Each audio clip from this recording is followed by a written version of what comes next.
Interest rate uncertainty is back, and so is the uncertainty around where real estate is going. And if you're trying to figure out where prices might be going, you're in the right place. In this video, we'll share insights into where interest rates might be headed and then follow up with how this might affect Toronto real estate. Let's dive in. Most people think that real estate follows Bank of Canada's target rates, and that's not entirely wrong, but also not entirely right either. I would say that Toronto real estate reacts more so to interest rate expectation changes as opposed to when the Bank of Canada actually increases their target rates, and that's where bond yields come in. In simple terms, for a 3-year bond yield, the bond market looks at where rates are expected to be for the next 3 years and then averages it out, and that's how the yield is derived. And so as you can see, once bond yields start to stabilize, you'll know that rate expectations are also stabilizing, and that's when consumer confidence in real estate starts to come back too. Now, bond yields affect the market psychologically, but also on a practical level too, because mortgage fixed rates are basically derived from government bond yields plus a spread. And for the past year, it's been the safest choice since rates are locked in for the most uncertain period, and recently even more favorable because it offers the cheapest rates too. Now, if you head over here to this chart, you'll see it. Once bond yields started to stabilize, Toronto real estate prices also started to stabilize in the middle of last year. And once fixed rates started to come down earlier this year, real estate prices also came back up. Buying power did improve from slightly lower fixed rates, plus confidence came back. And when you combine this all with improved wages and higher market rents too, real estate prices had a pretty big upswing in spring. But all of this did come to an end when the Bank of Canada hiked rates in June, and this wasn't previously priced into the market.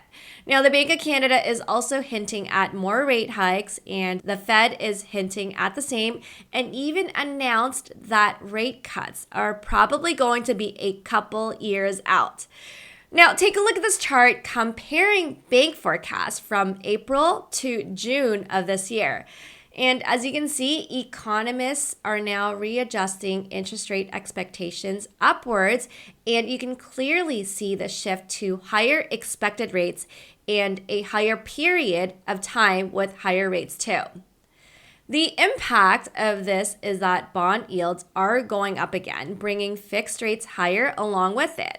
Right now, 2 to 3 year bond yields and fixed mortgage rates have come up around 120 basis points. Now, the real estate numbers don't show it yet since we only have May data at this point, but if everything else remains the same in terms of rents and wages, a 120 basis point increase would mean a price drop of 11% in purchasing power based on tougher stress tests. So, what can we expect in the short term for Toronto real estate? Well, if history does repeat itself, the real estate market still needs to readjust to new interest rate expectations, and we'll need to see rate expectations stabilize before we can get a complete picture on where prices will go. If economists are right, this would most likely get validated closer to Q3 once we see more data and future guidance from the Bank of Canada. We know it's a challenging time for homeowners, especially with much tougher cash flows and renewals at much higher interest rates today. But the good news, I would say, is that fundamentally for real estate, it hasn't changed. Supply is still limited and slow to be created, and demand is still growing. But we really don't know when things might start to stabilize, and our best advice is to keep an eye out for fixed rates. Once those rates start to stabilize, that will likely signal more stability for real estate too. If you're looking to buy and you missed the boat last summer, it might be your second chance now. Even at higher rates these days, we've noticed that cash flows on new purchases with market rents might be just as strong if you snag a deal. Yes, it's possible to get 6% plus in cap rates today and very positive cash flows just because there is so much variance in the market these days. And if you need help with this, we're your team. Our real estate sales brokerage specializes in finding the best cash flowing investment properties in Toronto for our clients. To take the first step, simply head over here to this link to book a discovery call with us. Now, if you found this video helpful and insightful, we would truly appreciate your support. Please give it a thumbs up and hit that subscribe button to stay tuned for more valuable content from us.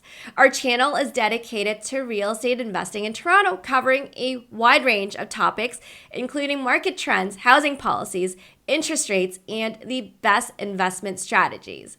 We're here to make real estate investing easier for you. Our team offers a comprehensive range of services, including planning, analysis, buying and selling, renovating, finding tenants, and even property management. Whatever your needs might be, we've got you covered. To learn more about our services, feel free to head to our website or find us on social media. Thanks so much for watching, and I'll see you in the next video. Bye.